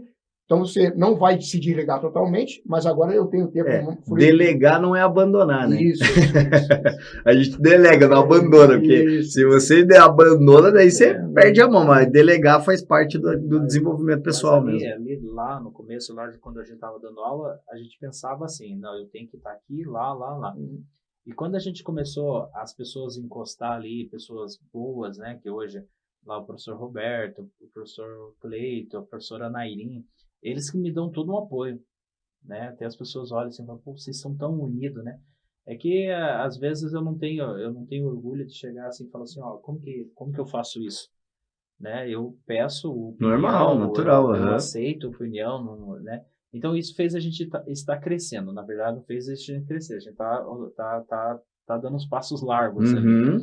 E a ideia de tudo isso, que eu falei desses projetos, onde eu tenho uma família, graças a Deus, eu só tenho a agradecer a Deus aí por essa família estar do meu lado. E as coisas elas vão crescendo natural.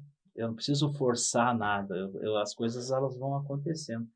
Então, assim, junto com a minha família, a família que eu tenho dentro da academia, a família, então as coisas assim elas vão evoluindo. Então, a gente só tem que agradecer e essas oportunidades que a gente tem de mostrar nosso trabalho, sim, né? Sim. Então, assim, eu tenho certeza aí que a gente vai crescer e aprender muito mais. E quando a gente, né, tem a oportunidade de trazer o mestre para cá, tem uma dificuldade, né? Porque não é pegar o ônibus ali em São José. Não, pô, tem uma estrutura toda que tem que ser montada aí, né? O né? rapaz fica 12 horas, 13 horas dentro do avião, traz, então quando a gente aproveita, a gente, né, toda hora que eu tenho oportunidade de perguntar, eu pergunto, na hora de lutar, eu também às vezes levo uns atrasos ali, eu procuro, não vou fazer mais isso, mas o cara, a gente, quando aprende uma coisa, ele tem outra carta na manga. Não, assim, mas é aprender ali, né? Mas aí é o seguinte, são os atalhos. O menino já sabe os atalhos. E aproveita que você está falando já, Mestrão, sobre a questão da vinda do mestre Renato Tavares para cá e fala um pouquinho sobre o seminário. Como é que a galera vai chegar nesse seminário, como que a galera faz, o horário, o endereço. Dá aqui, ó, faz o jabá completo para que todo mundo vá lá. Então é o seguinte, amanhã, né, dia 24 de setembro, às 14 horas, na JB Esporte, lá em frente do cemitério Jardim da Saudade, vai acontecer nosso seminário. O seminário lá, quem quiser mais informações lá, posso deixar o telefone? Pode, não, então, vai. 996375681, né? Então, só chamar a gente ali.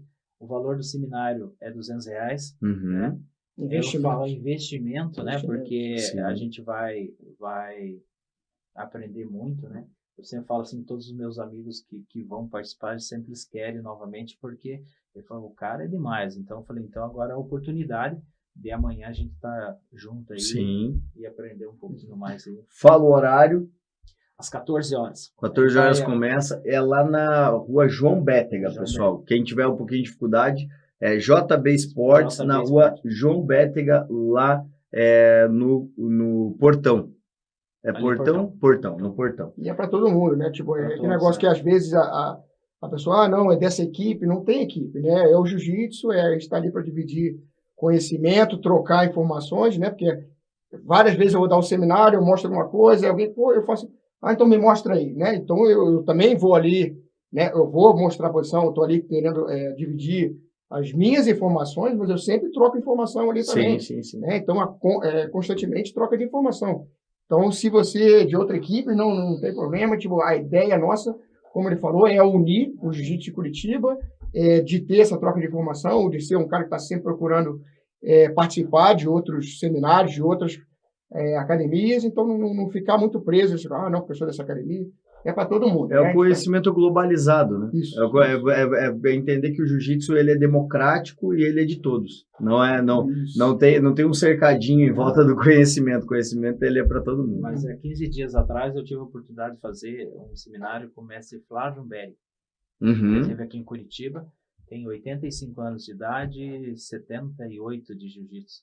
Caraca. Ele só falar, você já aprende bastante coisa. Então, até eu falei, achei engraçado, porque assim, ele trabalha numa linhagem, né?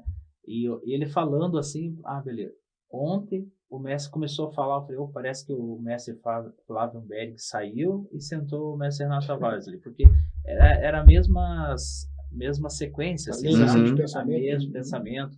Então, isso é importante. Então, tudo que você puder fazer... Eu adoro fazer seminário. É muito legal, né? Oportunidade, eu estou fazendo, sabe? Boa. Dentro do karatê, dentro... Qualquer modalidade, quando me convida, eu vou lá, né? Esses dias a gente foi ver uma palestra sobre o Muay Thai.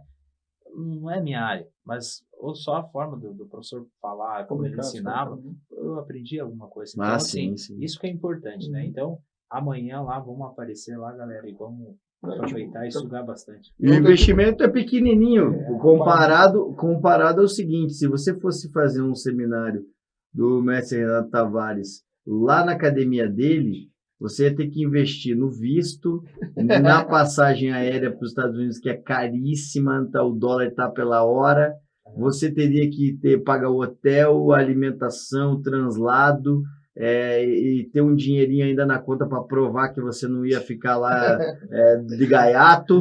E mais, o homem é World Champion, o cara é campeão do mundo, então um campeão do mundo tem que ser respeitado.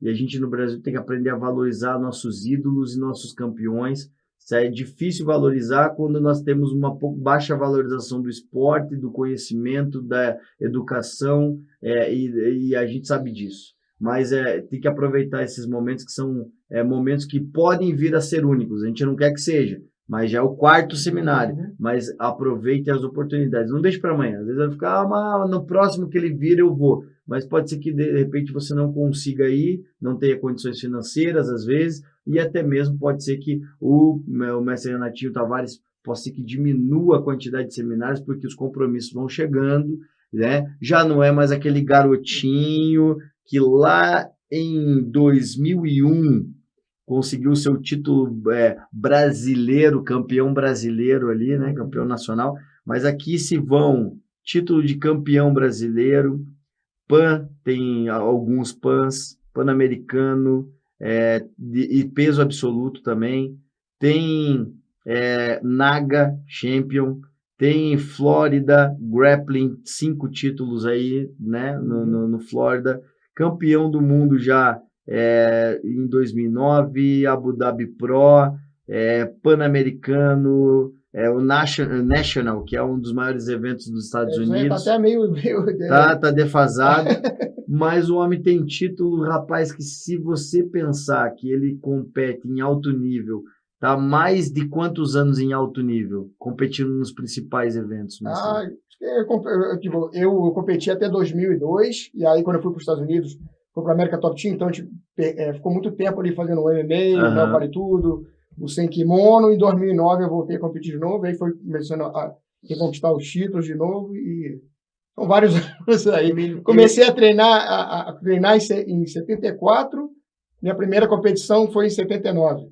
Foi formado pelo Carson Gracie. Faixa preta do Carson Gracie, e eu comecei a treinar na Academia Serrana, com o mestre Geni, grande mestre Geni, que faleceu há uns anos atrás. Então, eu estava falando, eu tive a oportunidade de treinar numa linhagem do Hélio, e depois eu fui treinar na linhagem do Carson. Então, né, eu consegui dar as duas linhagens ali, e faz uma diferença no jiu-jitsu. Faz, né? Porque não é uma formação somente de conhecimento, mas é uma formação de caráter e de propósito. De visão diferente, né? Muito legal. Um era mais voltado para sobrevivência, o outro já era mais sobrevivência, o Cássio já era mais atacar. Então, você mesclar esses estilos, né, de jiu-jitsu, e aí a gente já falou, e trazer isso para a vida. Né? Às vezes você tem que atacar, às vezes tem que dar uma paradinha, né, ver onde é que você está querendo chegar, então a gente mescla essa... Então, casa lá, graninha, pode fazer um investimento que você com certeza vai ter muito conhecimento. E aproveitando o jabá deles, eu faço o meu, né? Quero agradecer a Donkey Solver, que é a maior plataforma de aprendizado e academia de poker que nós temos no Brasil. Donkey Solver, vai lá no www.donkeysolver.com e você vai ter lá os maiores flops, você vai ter lá tudo que você tem de conhecimento técnico. Não é um site de jogo, gosto muito de falar isso. É técnica de aprendizado e estudo, ou seja, algoritmo que vai ali estudar todas as probabilidades do jogo. Então, é para aquele que quer aprender a jogar pôquer, aquele que já joga pôquer, ou aquele que quer conhecer um pouquinho mais e se desenvolver. Mas nós já fizemos aí alguns campeões mundiais. O atual campeão do WSOP, o campeão mundial de pôquer, um dos 4 braceletes de esmeraldas que tem no Brasil, é um atleta da Donkey Solver. Também agradeço a BJJ Progress, que nós temos várias frentes de trabalho. A BJJ Progress não é somente podcast, também não é somente uma plataforma de transmissão streaming de eventos esportivos e também não é somente uma empresa de tecnologia para o esporte de combate. A BJJ Progress é um ambiente democrático que também traz voz e conta histórias. Queremos agradecer também a Future, use Future no Instagram, que é uma empresa voltada para lifestyle, moda, boné de top de linha, camiseta top de linha. E agradecemos também a You Rock Bar, o melhor bar de música boa, rock and roll, já faz o convite aqui pro mestre Renatinho e também pro mestre Dirceu. É o melhor bar de churrasco americano fora dos Estados Unidos. Eles fazem uma costelinha no barbecue lá no smoke, que a coisa vem derretendo. Então você chega lá, pode tomar uma belíssima cerveja IPA, lá um chopp IPA. E também lá você tem um bar de esportes com diversos telões e telas para assistir MMA, basquete, futebol americano, beisebol e muita luta. Então, lá, quero mandar um abraço pro Ivan, para toda a galera lá, o Rafa, para a Isa, para toda a galera, para Ana, para todo mundo que é do You Rock Bar, e aquele forte abraço para todos. E a gente já fez o jabá também de hoje, né? E agora vamos para o nosso último minuto com vocês aqui. Então, 1 minuto para que o grande mestre Renatinho Tavares e o grande mestre Dirceu, a gente tem um quadro que chama-se Perrengue Gil. Você tem que contar pra gente o maior perrengue que você já viveu no esporte e contar pra gente o momento mais emblemático, aquele momento que você emoldurou na tua memória e que você vai levar pro resto da vida como um momento mais especial dentro do esporte. O momento mais especial e o perrengue. Começa com o momento mais especial, que daí eu acho que é mais fácil. O momento especial é que a vida é longa aí, tem várias. Aquele que te marcou mesmo, aquele que pega. Eu acho que foi né, ganhar a faixa preta ali, né, do mestre Carson, né, porque o mestre Carson, naquela época ali que eu estava dentro da Carson ali, a Carson Gracie era um divisor ali, tanto muitos dos atletas quando vieram fazer o Vale Tudo, né, foram para o Carson treinar, porque o Carson realmente era um ícone diferente, né, na parte do Vale Tudo ali, e ser graduado nesse esporte, que é difícil, né, são anos de batalha, de sacrifício, e se receber a faixa ali da linhagem Gracie diretamente ali, né, eu acho que foi um momento, assim, muito legal, e né, o nascimento da minha filha, que foi até, teve duas, a parte do Pan-Americano, que eu queria ter ganho aquele campeonato para poder anunciar que eu ia ter uma filha. Aí eu ganhei o campeonato lá, até a minha luta final foi meio amarrada, porque eu não queria perder o momento de poder anunciar. E quando ela foi nascer, eu não sabia se eu ia lutar ou não, porque naquela semana era para ter nascido. E aí a gente foi no médico 3 dias antes, eu ia viajar na quinta, a gente foi no médico na quarta. Aí falou, será que eu vou viajar amanhã? Não, fica tranquilo, pode ir. Então eu fui lá, conquistei meu título, né? E voltei, e deu tempo de meteu aquela do Romário, o melhor título, né? 94 aqui, ó. O melhor título, né? Bebeto. O melhor título ali foi, né? Ter minha filha aí, depois de mais velha. Como é o nome da filha? Vitória. Vitória? Foi uma vitória. Boa aí, ó. Vitória nasceu com Vitória. Isso aí. Aquele abraço, Vitória. Deus te abençoe. Legal, show de bola. De felicidade. Momento o top. Depois conta o perrengue. Já vai pensando no perrengue aí.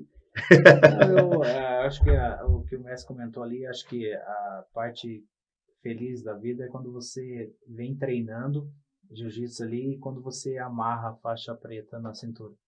Eu acredito que acho que você estava lá, eu lembro. Tava, né? Tava sim. E muitos, né? Eu fiquei muito tempo na marrom ali. Então, quando eu recebi a faixa preta e depois reencontrar, porque eu sempre falava para os meus alunos assim que tinha uma pessoa que era especial, que é onde eu tive a oportunidade de treinar lá no começo. E quando a gente voltou ali, eu acho assim que ali é a parte do jiu-jitsu que eu reencontrei, vamos dizer assim, né? Voltei para casa, acho que é isso que eu posso falar. Mesmo que seja distante, mas é que hoje poder representar ali, então essa felicidade que eu tenho é uma batalha todo dia, porque a gente, né, de repente não pode treinar todo dia junto, mas assim, essa felicidade que eu tenho, de que eu recebi minha faixa preta, nascimento dos meus 2 filhos, né, eu tenho a filha chamada Vitória, hoje ela tem 8 anos, e o Daniel tem 1 ano e meio, né, e a minha esposa Nádia, eu acho que é a maior felicidade que eu tenho, a minha família, minha mãe, meu pai, todo mundo, mas assim, construir essa família que eu tenho esse hoje. núcleo familiar, né? Que eu falo assim que hoje, quando as coisas não funcionam bem, onde eu me encontro, né? Show. Então, assim, essa felicidade Suporte, que eu tenho né? dentro do jiu-jitsu Suporte ali, familiar. e é o nascimento ali dos 2 meus filhos que eu amo tanto, e minha esposa, um beijão pra ela. Show de Então, bola. Um felicidade. abraço, um beijo para toda a família aí do Mestre Dirceu, que Deus abençoe, e É todos grande. os alunos também. Eu quero agradecer também a todos os alunos, né? Não posso Segunda falar família. Eu tenho os alunos ali que estão no dia a dia comigo, eles são fera. Agora o perrengue, conta o perrengue. Pô, tem um agora. Manda aí. Aconteceu no Mundial. Tipo, Fresquinho. cortando peso, né? Aquela batalha de perder ali os 15 quilos. E aí, no final, eu estava um pouquinho acima e eu sempre, o final ali, eu não corto peso treinando ou fazendo cardio para suar. Eu corto com sauna, com uma jacuzzi. E aí eu bati várias vezes lá nos Estados Unidos, o peso é 1,41,5, mas eu bati várias vezes na semana 1,43,5. E ficou naquilo na minha cabeça 1,43,5. E eu desidratei, fui lá na jacuzzi, no hotel, que eu vi de manhã que eu estava 2 pounds acima, fui lá, desidratei e voltei com 1,42,5. E como ficou na minha cabeça 1,43,5, eu vou achar, pô, tô 1 pound abaixo, tô meio quilo abaixo. Tranquilinho. E fiquei tranquilo ali, conversando, preparando. Aí, pô, vou tomar um Gatorade, pô, não vou lá na balança de novo. Aí fui na balança a segunda vez. 1,42,5, tomei um Gatoradezinho aqui. E aí começou a atrasar o campeonato. Aí eu falei, pô, tá atrasando, tava aqui, pô, vou lá dar uma pesada de novo. Aí, pô, cheguei lá, pesei, subi na balança, olhei, desci, aí resolvi olhar o papel. Aí eu, opa, peraí. Aí sabe quando tua cabeça fala, tem alguma coisa errada aqui. Aí subi na balança de novo, olhei no papel, eu estava 1 pound acima. Eu estava meio quilo acima. Aí eu fui lá, aí troquei o kimono, eu tinha um kimono lá que eu sempre boto para suar, botei aí comecei a rolar com a galera. Não, vem aqui comigo, vem comigo. Comecei a rolar para poder baixar o peso, aí graças a Deus deu 1,4 abaixo ali, 250 gramas abaixo. E se tivesse começado a luta no horário, eu tinha perdido no peso. Então foi aí o perrenguíssimo. Agora veio fresquinho. Boa. Fala aí, Mestre Dirceu, conta aquele perrengue, aquele bom, tem que ser o bom. Aquela coisa que deixa triste, né? Pra mim, assim, perrengue que eu passei, na verdade, foi em 2020, né? Quando veio a pandemia. E quando eu comecei a perder os alunos que eu achava que eram meus alunos, assim. Então, na verdade, a gente nunca perde, né? Acho que que nem a gente falou durante ali, que são pessoas que passam nossa vida. Sim. Mas a gente viu ali que quando a gente precisava de mais união, né? Porque era uma coisa que a gente não conhecia, e é onde que a gente viu que, assim, que as pessoas, elas foram saindo. Uhum. Então, ali foi um perrengue, por quê? Porque ali tinha as contas, né? Então, as contas, elas não perdoam. Não perdoam. Então, esse perrengue que eu passei ali foi... Mas só que, assim, questão de 2 meses, a gente foi recuperando novamente, dando aula online. A gente, até quando a gente postava ali as fotos, o pessoal falava, mas dando jiu-jitsu online? A gente fazia boneco com os kimonos, fazia tudo. Então, a gente teve algumas aulas de lá dos Estados Unidos para cá também. Então, esse perrengue ali foi difícil, mas graças a Deus, hoje a gente deu a volta por cima. Eu tenho um amigo meu, o Tuca, ele faz as nossas camisetas lá da Katsua, e ele sempre falava assim para mim, cara, esse perrengue que você está passando agora, quando tudo isso acabar, isso vai vir em dobro para você. É isso mesmo. E isso é verdade, até depois a gente conversou, a quantidade de aluno que voltou, e muitos faixa branca tem lá. Então esse perrengue que eu passei em 2020 ali, uns 2 meses ali, foi difícil. Aí teve vários, né? O que mais controle de peso, uma vez eu cheguei no campeonato lá, tava com 2 quilos acima do peso. Nossa. Daí lá no positivo, fui correr, né, fazer correria tudo. Passei pela primeira luta, mas na segunda luta não tinha condições. Não conseguia nem levantar o braço mais, pra fazer daí, pegada. Então, assim, mas esses perrengues da vida, eu acho, sempre falo assim, que isso é um alicerce pra gente. Sim. Potencializa. A galera fala, né? Esses tempos atrás eu comentei, falei, cara, eu sambo na cara do desafio. Porque quando alguém fala pra mim, você não vai conseguir, ela decretou a minha vitória. Para mim é muito simples. A pessoa fala, vai ser difícil. Cara, não importa. Já passou por várias. Dificuldade foi nascer e viver até agora. Isso é difícil. O resto, o mundo é meu. Eu conquisto o que eu quiser. Ontem, meu fácil. Né, falando desse negócio da dificuldade, né? Que aí voltando lá no aprender, né? Ou você vence ou você aprende. Sim. Né? Que lá nos Estados Unidos também. Eu fui dar aula numa academia, aí a academia lá, eu não me inteirei com a filosofia que os caras queriam, porque era uma filosofia de venda, de vender o jiu-jitsu. Eu falei, não estou aqui para vender o jiu-jitsu, tem uma formação, tem uma linha, essa linha. E aí, cria o ego, foi um ego meu, aí vai os erros que você aprende. Eu vou abrir uma academia que vou mostrar para esse cara, investir um dinheiro, e foi na época que teve a crise nos Estados Unidos, eu perdi tudo. Saí da academia com um sócio lá, com um pedaço de tatame que eu coloquei dentro da minha garagem e comecei do zero. Dentro da minha garagem ali. Hoje em dia, a gente, daquela garagem, a gente abriu 4, 5 academias em volta ali de Vero, em outras cidades ali. Mas aí é reconhecer o erro. Né? Eu lembro disso até hoje. Nessa época, a gente tinha um tatamezinho na garagem. Eu não tinha dinheiro, a gente teve que devolver o carro. Ficou naquela briga para ver como é que eu ia pagar as prestações da minha casa ali. E a minha esposa, foi um pouquinho antes da aula assim, ela falou assim, o que a gente vai fazer da vida? E eu cruzando da minha garagem, da minha cozinha para a garagem, assim, né? Eu falei, Deus vai abençoar. Né? Tipo, eu acredito que ele vai abençoar. Vai abrir. Ele abriu meus olhos quando eu tinha aquele ego de, não, minha academia. Tipo, não é esse o caminho. O caminho do trabalho duro, não envolver o seu ego no negócio, né? É agradecimento, né?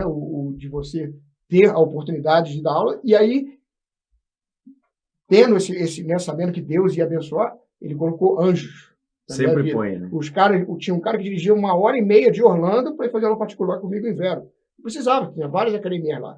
E eu sempre falo, são os anjos que Deus colocou na minha vida naquele momento, para eu poder crescer e voltar a ter sucesso, né? Mas eu falei com ele, eu cheguei a dever $500 milhão nos Estados Unidos. 2 casas, na época eu tinha 2 casas, teve aquela crise, tinha dinheiro que eu tinha pego emprestado para comprar outra casa, dinheiro que eu tinha emprestado para abrir a academia, né? Poderia ter me desesperado e ter procurado, não vou trabalhar agora como um trabalho normal. Ou seja, vou desistir do meu sonho e aí viver o sonho de outra pessoa. Mas insistiu no seu. E hoje temos aqui Renato Tavares, pessoal, campeão mundial de jiu-jitsu. Essa fera aí que está visitando o Brasil, visitando Curitiba amanhã, um baita de um seminário lá na João Bétega, na JB Sports. Lá, sabadão, a partir das 14 horas, investimento pequenininho, 200. E vou falar para você, não é só pelo dinheiro, não. Vou falar aqui, é pelo conhecimento, pela história, pela resiliência. Vai lá, veste o teu kimono, não importa qual é a pet que está atrás do teu kimono. O importante é você. O importante é você ir lá e adquirir conhecimento. Também agradeço ao meu querido amigo, não vou falar aqui, só referência, porque eu cheguei lá na academia do Vina lá, eu de faixa branca, ele já estava de marrom na época, treinamos juntos, sempre com muito carinho, me tratou com muito respeito, desde a faixa branca. Isso a gente não esquece. Porque o faixa branca, quando entra no tatame, ele é quase ninguém, ele é quase invisível. Ele só serve como bonecão. Não sei o nome daqueles bonecão que a galera tá usando, mas é mais ou menos um bonecão. Mas depois que o tempo vai passando e a gente vai entendendo que as pessoas que nos tocaram lá no comecinho, elas fazem 100% de parte do quem a gente se tornou hoje. Então, se hoje eu ainda não cheguei lá, né, na minha faixa preta, ela tá chegando em algum momento. Tá chegando aí, mas eu te digo que eu nunca pensei, eu falei esses dias com o Urso aqui, o Urso veio aqui no meu podcast, eu falei, Francis Maurer, meu abraço para ele lá, que é meu parceirão. Eu falei, cara, ele chegou, você tá pronto para faixa preta? E eu falei, cara, até essa pergunta eu não tinha nem pensado na faixa preta, porque a minha vida não foi construída no jiu-jitsu para conquistar nada, foi para eu sobreviver, porque eu venho da depressão, fui resgatado pelo jiu-jitsu e depois disso, são 11 anos que eu nunca mais tive um quadro depressivo na minha vida, depois de ter pisado no tatame. E foi por isso e para isso que eu sempre lutei e trabalhei para o jiu-jitsu e para a comunidade do jiu-jitsu e vou continuar. Então, trazer meus amigos aqui é uma forma também de agradecer. Obrigado por ter dado uma moralzinha lá pro faixa branca lá quando chegou no tatame. E aí, esse só, né, fechando esse lance do faixa branca, né, é o mais importante da academia, né? Tipo, às vezes o cara pega tem o faixa branca ali, e eu sempre falo nos meus seminários, quando vai começar, porque a gente vai mostrar algumas coisas um pouco mais difíceis de acompanhamento, eu crio hoje é o dia de adotar um faixa branca. Adote um faixa branca por um dia. Legal. E aí, tipo, aí depois eu até falo brincar. Se você gostar do faixa branca, leva para casa, né? mas adotar, porque o faixa branca é a pessoa que chega ali sem experiência nenhuma, com um monte de dúvidas, um monte de inseguranças. E aquele ali, a partir do momento que você ajuda, que você instrui, e aí tem muita gente que vê o faixa branca, a carne nova, vamos amassar. Tá errado, né? Tipo, o faixa branca, você já passou por aquilo ali. Sabe a dificuldade de sair do branca e evoluir ali. Ajuda ele, né? Verdade. Que ali você vai ajudar ele a crescer, vai ser um treino melhor para você. Mais uma pessoa que vai te ajudar no crescimento futuramente. E vou falar que o senhor acabou de arrumar aqui pra gente, professor, num problemão. Falando isso aí do faixa branca, que ele é mais importante, porque eu tenho o Pablo. Pablo, ele é o faixa branca mais sinistro de Curitiba. Esse daí é o faixa branca plus que chama, sabe? Ele gosta de judiado. Cara, esse é o faixa branca que amassa todos os outros faixa branca. Esse daí ele é o perseguidor de faixa azul. Esse daí é o Pablo. Esse é brabo. Carrasco do e agora a gente sempre aqui dá uma moralzinha pro Pablo, mas agora o senhor falando que o faixa branca é importante, o que eu faço com ele agora? Vai me pedir até aumento aqui. Esse daí é demais. E aí o negócio da faixa preta, né? Que a gente fala de novo. Quando você recebe a sua faixa preta, você volta lá para a faixa branca. Você vai ter tanta coisa para aprender, né? Por estar ali numa posição que muita gente vê, não, a faixa preta é o final. A faixa preta é o novo início. Isso, com certeza. É o novo início, né? De você aprender mais, de lidar com o jiu-jitsu para ajudar as pessoas, né? E das maneiras que o jiu-jitsu pode ajudar fora, dentro e fora do tatame, né? Não, com certeza. Galera, esse foi o nosso podcast com o grande Renato Tavares. Obrigado, mestrão. Foi uma honra, um prazer, mas já vamos fazer isso. Já vai fazer teu jabá de novo aqui. E para mim, obrigado também, Dirceu, pro mestrão, professor e amigo, né? Obrigado pela história que nos acompanha. Que Deus ilumine, abençoe, fortaleça, dê saúde em abundância para vocês e para a família. Sustento de cada dia, vocês sabem o que tem que fazer. Continuem na jornada, não desistam dos sonhos de vocês, não só porque vocês não podem desistir, mas é porque tem muita gente do lado de cá, como eu e muitos outros, que se referenciam em vocês. Então, todas as conquistas de vocês nos deixam orgulhosos e felizes. Saber que o mestre Renato está aí nos Estados Unidos há tanto tempo, construindo uma história tão bonita, tão respeitosa, abrindo caminho para tantas outras pessoas que também precisam e sonham com um dia viver lá o sonho americano, né? E nós aqui no Brasil também viver aqui, ser empreendedor e batalhar e ter academia e gerenciar coisa não é fácil. Então, muito obrigado pelo tempo de vocês. Que o seminário amanhã seja maravilhoso, lindo, grande e também entregue tudo aquilo que vocês pretendem que entregue e ao mesmo tempo, né, que você tenha um bom retorno quando for aos Estados Unidos e continue brilhando lá. Então, pedir para que o mestre Dirceu olhe aqui nessa câmera aqui, ó, deixa teu recado final, teus agradecimentos e aí depois o mestre Renatinho finaliza. Pessoal, então eu agradeço a oportunidade de estar aqui e contar um pouquinho da nossa história, porque se fosse contar aí levaria um pouco mais de tempo. Agradecer a minha família, que eu sempre, todo lugar que eu vou, sempre conto que se não fosse a família ali, você não é ninguém. Às vezes a gente vai conquistando nossos espaços, mas a gente sempre tem alguém por trás. Então, eu tenho lá minha esposa lá que eu amo tanto, que é a Nádia, a Vitória, que é a minha princesa, e o Daniel, o guerreiro, que tá chegando aí agora. E agradecer a todos os meus alunos, né, os professores lá, professor Clay, professor Betinho, professora Nairin, que dão todo esse apoio e suporte para mim. Então, eu agradeço de coração e tamo junto. Renatinho Tavares. Aí, tipo, ele falou da ida para os Estados Unidos, né? Então, as pessoas veem o sonho americano. E como você falou do rapaz no Japão, é difícil, né? As pessoas acham que vai para lá, que vai ser tudo flores e maravilha. É batalha, né? Batalhei no último tempo. Fui para a América Top Team, depois comecei a trilhar o meu próprio caminho.